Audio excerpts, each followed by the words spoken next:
अस्सलाम वालेकुम नाज़रीन, आप YouTube चैनल देख रहे हैं। मैं इमरान खान हूँ। नाज़रीन, सबसे पहले जो आसिम मुनीर साहब की मुलाकात हुई डोनाल्ड ट्रंप से, उसके ऊपर बहुत ज़्यादा चेमगोइयाँ हो रही हैं। इंडियन मीडिया ने ये रिपोर्ट किया और कुछ दीगर सोर्सेज भी ऐसा क्लेम कर रहे हैं, लेकिन इस खबर की अभी तक तस्दीक नहीं हो सकी कि अमेरिका पाकिस्तान से अड्डे चाहता है। देखें, ये अमेरिका की एक पुरानी ख्वाहिश है और वो ये चाहता है कि जब भी उसकी किसी के साथ लड़ाई हो तो सारे उसकी सपोर्ट के अंदर आ जाएं। लेकिन इस मरतबा सूरत उतनी आसान नहीं है। इमरान खान साहब ने जब एब्सोल्युटली नॉट कह दिया और उसके बाद उनकी हुकूमत गिर गई, तो तब से लेकर अब तक कोई भी रिजीम पाकिस्तान में होगा तो उसके लिए एब्सोल्युटली यस कहना बड़ा मुश्किल हो जाएगा। खुफिया मदद करनी पड़ेगी। यानी जैसे यूक्रेन के मामले में पाकिस्तान की मिलिट्री एस्टेब्लिशमेंट ने या पाकिस्तान की हुकूमत ने अमेरिका की मदद की और यूक्रेन को हथियार फराहम किए मुबैना तौर पर, तो वो खुफिया तरीके से किए, खुलकर नहीं किए। खुफिया तरीके करने से आपको पता है कि वो, क्योंकि इमरान खान साहब एब्सोल्युटली नॉट कह चुके थे, तो फिर खुलकर कर ही नहीं सकते थे, क्योंकि अगर खुलकर करते तो फिर इमरान खान साहब की पॉपुलैरिटी पहले ही आसमान के साथ लग रही है। तो इमरान खान साहब बड़ी मुश्किलात पैदा कर गए हैं आने वाले हुक्मरानों के लिए, जितनी मजबूती से और जितनी बहादुरी से उन्होंने अपनी खारजा पॉलिसी को चलाया था। अब मामला यह है कि आसिम मुनीर साहब की और डोनाल्ड ट्रंप की जो मुलाकात है उसके बीच में क्या बातें हुई, ये हम क्लियरली तो नहीं जानते, सिर्फ उतना जानते हैं जितना डोनाल्ड ट्रंप ने बताया है। इंडियन मीडिया ने जो चीज़ें बताई, इंडिया के मीडिया के नाम भी ऐसे हैं बीच में कुछ मीडिया के अखबारात के, कि ऐसा लगता है जैसे यूरोपियन या अमेरिकन हैं, लेकिन उसके बाद जब मैंने तहकीक की तो पता चला ये तो सारे इंडियन मीडिया निकला है। तो इंडियन मीडिया ने तो ये कहा कि वो पाकिस्तान से अड्डे मांग रहे हैं, लेकिन मेरे ख्याल में ऐसा नहीं है। मेरे जो अपने सोर्स ने बताया था कि इंटेलिजेंस शेयरिंग एक ऐसी चीज़ हो सकती है जो अमेरिका से पाकिस्तान को बड़े पैमाने पर ईरान के हवाले से दरकार होगी। तो ये तो एक मेरा सोर्स है, उन्होंने मुझे बात बताई थी, लेकिन इससे ज़्यादा अभी कुछ आइडिया नहीं है। भारतीय मीडिया ज़राए के हवाले से खबरें दे रहा है, हम अमेरिकी मीडिया का इंतजार करेंगे कि अमेरिकी मीडिया इसके ऊपर क्या कहता है। बहरहाल डोनाल्ड ट्रंप ने जो दो तीन चीज़ें उठाई, एक तो उन्होंने कहा कि इंडिया पाकिस्तान के मामले में जंग ना करने पर उन्होंने आसिम मुनीर साहब का शुक्रिया अदा किया। अमेरिका कहता है जंग ना करने पर, हमने जंग जीतने पर आसिम मुनीर साहब को फील्ड मार्शल बना दिया। लेकिन एक्चुअली जो पाकिस्तान ने जिसको जंग कहा है वो एक्चुअली जंग तो थी नहीं, वो तो एक हल्की फुल्की मौसीकी थी जो दोनों मुल्कों के बीच में हुई है। जो मुल्क आपस में लड़ते हैं, जंग करते हैं, जिनकी जंगों की तारीख है, वो जानते हैं कि ये एक झड़प या एक लड़ाई इसको कहा जा सकता है, या एक मार्का कहा जा सकता है। ये नहीं हो सकता कि आप इसको एक फुल फ्लेज जंग करार दें, ना ये फुल फ्लेज जंग थी। बहरहाल ये अमेरिका की सोच अलग है, जंगों को लेकर पाकिस्तान की तरह थोड़ी अलग है। और पाकिस्तान के अंदर जब इस तरह का माहौल बना हुआ है तो फिर जितनी फोर्सेस के अंदर एक प्रॉब्लम चल रही थी, आवाम से उनकी दूरी थी, तो इन चीज़ों को मैनेज करने के लिए इस मौके को गनीमत जाना गया और फिर आर्मी चीफ फील्ड मार्शल भी बन गए। ये सब आपके सामने है। अब एक बात जो डोनाल्ड ट्रंप ने और कही, उन्होंने कहा जी कि पाकिस्तान बहुत बेहतर जानता है ईरान को। यानी उन्होंने ये कहा कि वो बहुत बेहतर जानता है, शायद बहुत सारों से बेहतर जानता है पाकिस्तान ईरान को। तो इसके दो मतलब हैं, एक तो ये है कि पाकिस्तान इतना बेहतर जानता है कि पाकिस्तान की इंटेलिजेंस से फ़ायदा उठाया जा सकता है, वो जो बात मैं आपको पहले से कह रहा हूँ। या दूसरा इसका एक मतलब ये है कि आसिम मुनीर साहब ने कुछ ऐसी चीज़ें डोनाल्ड ट्रंप के सामने रखी हैं ईरान को लेकर, जिसके बाद डोनाल्ड ट्रंप की सोच में भी एक भूचाल पैदा हुआ है कि ये चीज़ें तो उनको आइडिया ही नहीं था। देखें, जो रीजन में मुमालिक होते हैं उनको ज़्यादा पता होता है, और क्योंकि पाकिस्तानी फोर्स इस रीजन की एक बड़ी तगड़ी फोर्स है, तो इसके पास इंफॉर्मेशन भी ठीक होती है और बड़ी अहम इंफॉर्मेशन होती है। तो मुमकिन है कि कोई इंफॉर्मेशन इन्होंने वहाँ शेयर की है, जिसके बाद अमेरिका ने शायद अपना फैसला बदला है। देखिए ना, जिस तरह डोनाल्ड ट्रंप कनाडा से वापस आया था, स्पीडो स्पीड वाशिंगटन पहुंचा, उससे तो ये लगता था कि शायद अब अटैक हो जाएगा और फौरी तौर पे कोई बड़े फैसले हो जाएंगे, लेकिन फिर वो बड़े फैसले नहीं हुए। बल्कि उन बड़े फैसलों के हवाले से अब ये कहा जा रहा है कि अमेरिका 15 दिन में फैसले करेगा, यानी 2 हफ्ते का वक्त है, ये लिया जाएगा। तर्जुमान व्हाइट हाउस ने इस बारे में एक ब्रीफिंग भी दी है कि डोनाल्ड ट्रंप ईरान के हवाले से जो फैसला करेंगे वो अगले 2 हफ्ते के अंदर करेंगे। ये 2 हफ्ते लेने का मतलब ये है कि अमेरिका कुछ चीज़ों की तैयारी कर रहा है और कुछ चीज़ों का इंतज़ार कर रहा है और कुछ चीज़ों से बचना चाह रहा है। ये क्या है ये मैं आपको बता देता हूँ, लेकिन पहले आप ये देख लें कि एक बात और जो डोनाल्ड ट्रंप ने कही वो ये कही कि ईरान के मामले पर आसिम मुनीर ने मुझसे इत्तफाक किया है। यानी ये बात उन्होंने कैटेगोरिकली और क्लियरली कही कि इस पर इत्तफाक किया। अब इत्तफाक इस बात पर हो सकता है, देखें डोनाल्ड ट्रंप की जो बातें हैं उन्हीं से इत्तफाक हो सकता है ना। वो कह रहे हैं जी मुझसे इत्तफाक किया है, तो फिर हम देख लेते हैं डोनाल्ड ट्रंप क्या कहते हैं जिससे वो इत्तफाक कर सकते हैं। नंबर 1, डोनाल्ड ट्रंप कहते हैं कि जी ईरान के पास एटमी कुव्वत होने का कोई जवाब नहीं है, इनके पास एटम बम नहीं होना चाहिए।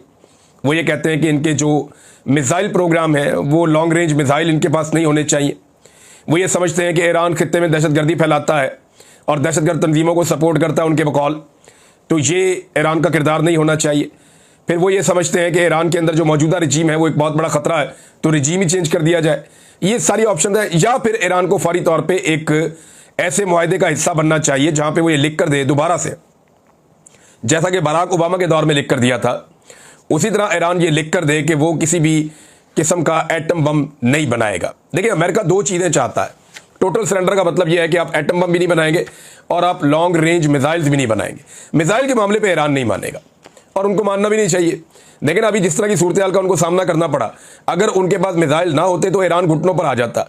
एयरफोर्स उनके पास है नहीं, दिफाई निज़ाम उनके पास उस तरह का है नहीं। जिस दुश्मन से उन्होंने लड़ना है वो 2000 किलोमीटर दूर से मार रहा है, तो कैसे मुमकिन था कि ईरान जवाब दे पाता। ईरान जवाब देने के काबिल तभी हुआ जब उसके पास था लॉन्ग रेंज मिसाइल सिस्टम, जिसको उसने गुज़िश्ता चंद दिनों में, जुमे के दिन से जब से ये अटैक हुआ है तब से लेकर अब तक ईरान ने जो अपना सिस्टम है उसको 14 मरतबा एक्टिवेट किया है। ये अब तक जो ईरान ने किया है 14 मरतबा इसको एक्टिवेट किया और 14वां राउंड उसने मुकम्मल किया है अपने मिसाइल हमलों का। यानी हर दिन ईरान 2 से 3 राउंड चलाता है मिसाइल हमलों के, और बड़े खौफनाक मिसाइल वो चला रहा है। और बहुत सारे मिसाइल ऐसे बताए जा रहे हैं और क्लेम किया जा रहा है ईरान की जानिब से कि उन्होंने वो मिसाइल अभी चलाए नहीं है। ईरान की मौजूदा क़यादत या आयतुल्लाह ख़ामेनी, उनकी जानिब से बार बार स्टेटमेंट आते हैं कि हम हथियार नहीं डालेंगे, हम सरेंडर नहीं करेंगे, हम इस लड़ाई को लड़ेंगे, अगर अमेरिका भी आ जाता है तो हम उसके साथ भी लड़ेंगे, जो भी आएगा उसको नताइज भुगतने पड़ेंगे। ये बड़े सवालात हैं। अब अमेरिका ने 2 हफ्ते का वक्त क्यों लिया, ये बड़ा अहम है। नंबर 1 तो ये है कि अमेरिका इस बात का इंतजार करेगा कि ईरान कोई डील करता है या नहीं करता।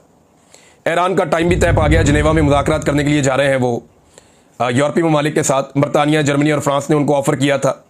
फिर जर्मनी ने डोनाल्ड ट्रंप को खुद कहा, बरतानिया के वज़ीर आज़म ने, कि डोनाल्ड ट्रंप अपने दिमाग को ठंडा रखें और जज्बात में आकर कोई फैसला ना करें। यही बात जो है फ्रांस और जर्मनी भी समझा रहे हैं। तो ईरान के साथ भी वो बातचीत करना चाहते हैं, तो ईरान ने उनके साथ टाइम तय किया कि मैं आपके साथ बातचीत करता हूँ। दूसरा, ईरान अमेरिका के साथ बातचीत करने के लिए भी तैयार है, लेकिन डोनाल्ड ट्रंप भी अच्छी तरह जानते हैं और ईरान के लोगों की भी मजबूरी बन जाएगी अगर अमेरिका ने ईरान के ऊपर एक दफ़ा हमला कर दिया और अटैक हो गया, तो उसके बाद फिर ईरान अमेरिका के साथ बैठकर मुज़ाकरात भी नहीं कर सकेगा। जो लोग ईरानी कौम को जानते हैं और उनको थोड़ा सा भी आइडिया है, वो इस बात को समझ जाएंगे बड़े आराम से। तो अमेरिका एक तो इंतजार कर रहा है कि ईरान कोई डील कर ले और उसके नतीजे में डोनाल्ड ट्रंप इसका क्रेडिट ले लें कि जनाब मैं जंगों को रोकने वाला आदमी हूं, मैं जंगें करवाने वाला बंदा नहीं हूं, मेरी यही क्रेडिबिलिटी है। अमन का नोबेल प्राइज़ भी डोनाल्ड ट्रंप चाहते हैं उन्हें मिल जाए, तो वो इस जंग को भी रोकने की कोशिश करेंगे होने से पहले। और डोनाल्ड ट्रंप की कोशिश होगी कि ईरान के साथ किसी फाइनल डील में, किसी फाइनल नतीजे पे वो पहुंच जाएं और अमेरिकन फौज को इस लड़ाई में ना उतरना पड़े।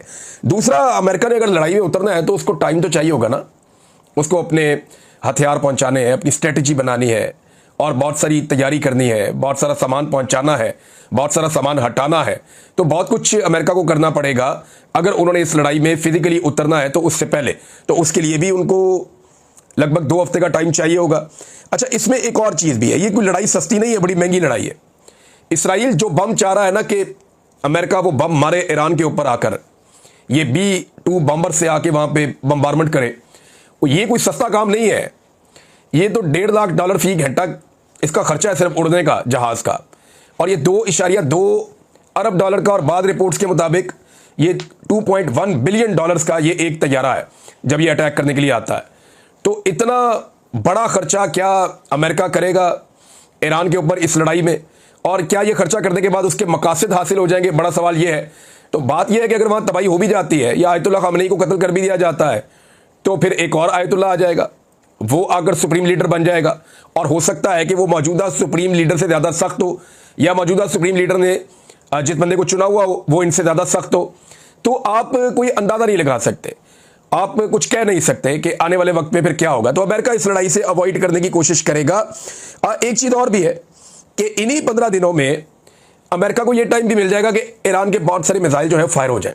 यानी ईरान के पास जो मिसाइल हैं उनका तो दावा यह कि हम 6 महीने चलाते रहे, कोई दावा एक ये भी आया था कि 2 साल चलाते रहे तो हमारे मिसाइल ख़त्म नहीं होते। पूरी की पूरी मिसाइल सिटी है, बहुत ज़्यादा मिसाइल्स हैं, लेकिन इतने मिसाइल जो है वो कॉमन सेंस मानती नहीं है कि इतने हज़ारों लाखों की तादाद में तो मिसाइल नहीं हो सकते ना, एक महदूद तादाद में ही हो सकते हैं जिन्हें एक मखसूस मुद्दत तक के लिए इस्तेमाल किया जा सकता है। तो अमेरिका यही चाहेगा कि मैक्सिमम जो ईरान के मिसाइल्स हैं वो भी चल जाएं, लेकिन इस बीच में जो इसराइल की मिसाइलों को रोकने की कैपेसिटी है वो भी बुरी तरह एक्सपोज हो जाएगी और उसकी सलाहियत भी तकरीबन ख़त्म हो जाएगी। अब अमेरिका ने 2 हफ्ते का टाइम लिया, इसका मतलब ये है कि यहां पे ईरान के पास भी वक्त है कि वो सोचे और फैसला करे और मुज़ाकरात करे और किसी डील पर नतीजा के इस डील पर पहुंचे। लेकिन इसराइल के लिए बड़ा प्रॉब्लम हो जाएगा। उसके लिए प्रॉब्लम ये हो जाएगा कि ईरान अगर किसी डील पर पहुंच भी जाता है तो इसराइल जो मकसद हासिल करना चाहता था कि ईरान के अंदर रिजीम चेंज किया जाए, इस खतरे को हमेशा के लिए खत्म किया जाए और कोई भी कल के दिन फलस्तीनियों के लिए आवाज उठाने वाला ना बचे। देखिए प्रैक्टिकली लोग सब ये मानते हैं कि ईरान जो है वो प्रैक्टिकली ज्यादा मदद करता है फलस्तीनियों की एज कंपेयर टू बाकी मुसलमान मुल्कों के। तो इस वजह से इसराइल को ईरान के ऊपर जो है वो गुस्सा भी थोड़ा ज्यादा रहता है और वो ये कहता है कि इसको दीवार के साथ लगाओ। तो अगर ईरान पूरी तरह दीवार के साथ नहीं लगता और एक मुआहिदा कर लेता है जैसा मुआहिदा उसने 2015 में भी किया था, तो उससे तो ईरान ने एक चीज अचीव कर ली। देखें बंदे तो ईरान के ज्यादा मारे गए, फौजी भी अफसर ज्यादा शहीद हो गए, दूसरा उनके साइंटिस्ट भी शहीद हो गए, ईरान कुछ चीजों में पीछे चला गया, उनकी एटॉमिक साइट्स को भी नुकसान हो गया, माली नुकसान भी उनका काफी हुआ और उनका जानी नुकसान भी ज्यादा हुआ। लेकिन दूसरी तरफ इसराइल एक छोटा सा मुल्क है, पहली मरतबा उसके अंदर इतने खौफनाक हमले हुए हैं कि अब सबको इस बात का अंदाजा हो गया कि जब चाहे इसराइल के ऊपर हमला किया जा सकता है। यानी ये जो एक कॉन्सेप्ट बना हुआ था कि इसराइल नाकाबिल तस्खीर है, उसे कभी कोई तस्खीर नहीं कर सकेगा, इसको धचका लगा है। तो इसराइल इसमें एक लूजर बन जाएगा अगर अमेरिका इस लड़ाई में नहीं आता और ईरान समझदारी के साथ एक डील करके इसमें से निकल जाता है। तो फिर लोग मुद्दतों याद रखेंगे कि ईरान ने इसराइल के ऊपर जवाबी हमला किया था और उसके बाद एक डील हो गई थी। डोनाल्ड ट्रंप इसमें विन विन सिचुएशन में चला जाएगा। हाँ, इसमें अगर कोई लूजर होगा तो इसराइल के लिए प्रॉब्लम हो जाएगी, क्योंकि इसराइल को यही चाहिए कि अमेरिका उसके साथ मिलकर इस वक्त फौरी तौर पे ईरान के ऊपर एक बड़ा हमला कर दे। इसमें अब एक और बड़ी डेवलपमेंट हुई है। देखिए अमेरिका ये इस वक्त क्यों नहीं कर सकता, इसको जरा आप समझें। अमेरिका के इस रीजन में या मशरिक वुस्ता में, ये मिडिल ईस्ट के इलाके में लगभग 20 के करीब अड्डे हैं, ये फौजी अड्डे हैं।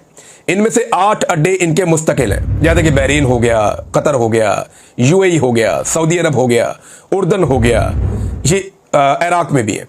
तो ये कोई 8 के करीब इनके मुस्तकिल अड्डे हैं और बाकी 20 के करीब अमेरिका की यहाँ पे ऐसी बेसिस हैं जहां पे उनके फौजी मौजूद हैं।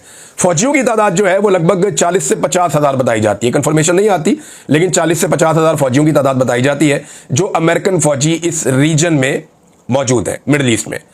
और बड़े हथियार भी है उनके यहाँ पे, क्योंकि देखिए यूरोप में या किसी और जगह पे उतने हथियार रखने की उन्हें जरूरत नहीं है, वो लड़ाइयाँ इसी खित्ते में लड़ते हैं और यहीं से उनको आगे कुमक भेजनी होती है।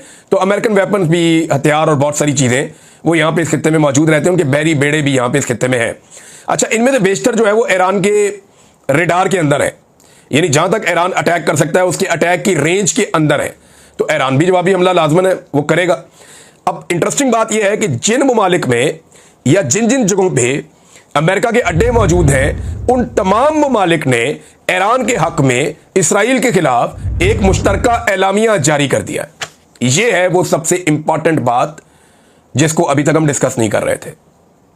इस पे जरा थोड़ा सा गौर कीजिए कि अमेरिका के जहां जहां पे अड्डे हैं, जहां जहां पे बेसिस हैं, जहां जहां उसका दिफाई साजो सामान है, जहां पे अमेरिका के फौजी बैठे हैं, जहां से वो अटैक कर सकता है ईरान पे, उन तमाम ममालिक ने मुश्तरका तौर पे एक एलामिया जारी किया है जिसमें उन्होंने ईरान की हमायत की है और इसराइल की मुखालफत कर दी है। अमेरिका को जमीन पे रखने के लिए, पांव रखने के लिए कोई जमीन तो चाहिए ना, मजबूती से खड़े होने के लिए सहारा तो चाहिए। अब यहां पे वो इस वक्त दस्तयाब नहीं है। देखिए 9/11 का केस बिल्कुल मुख्तलिफ था, इराक के ऊपर जब अटैक हुआ तो वो केस बिल्कुल मुख्तलिफ था। इस दफा केस बिल्कुल मुख्तलिफ है।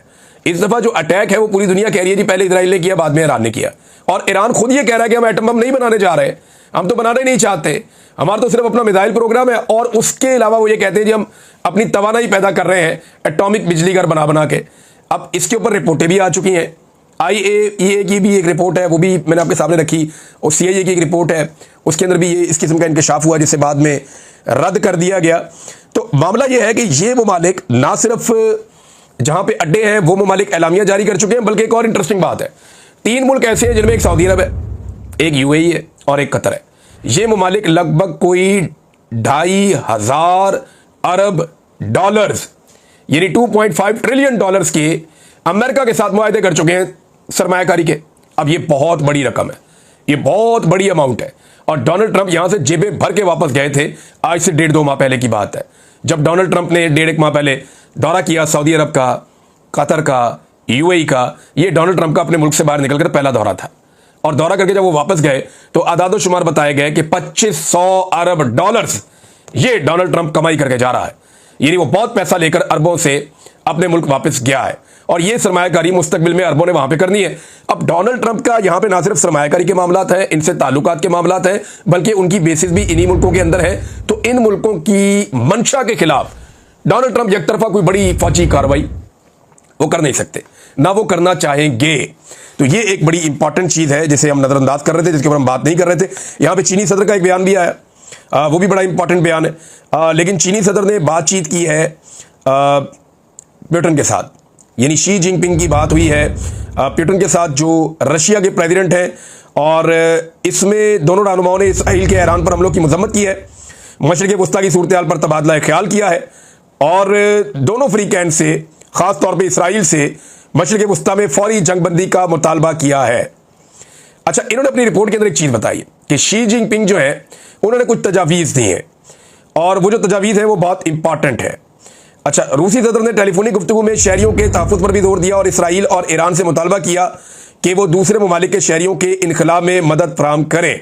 शी जिनपिंग का कहना है कि इसराइल को फौरी तौर पर जंगबंदी करनी चाहिए ताकि कशीदगी को कम किया जा सके। शी जिनपिंग ने कहा कि मुज़ाकरात ही मसले के हल के लिए बुनियादी रास्ता है, इसके अलावा और कोई रास्ता है नहीं। इन्होंने जो फरीकैन पर जोर दिया कि बैनुल अक़वामी क़वानीन की सख्ती से पाबंदी करें और मासूम शहरियों को नुकसान पहुंचाने से मुकम्मल तौर पर गुरेज करें। साथ ही साथ उन्होंने कहा कि वो ममालिक जिनका यहाँ पे असर रसूख है इस खित्ते के अंदर, वो अपना किरदार अदा करें और फौरी तौर पर दोनों मुल्कों के बीच में जंगबंदी करवाई जाए।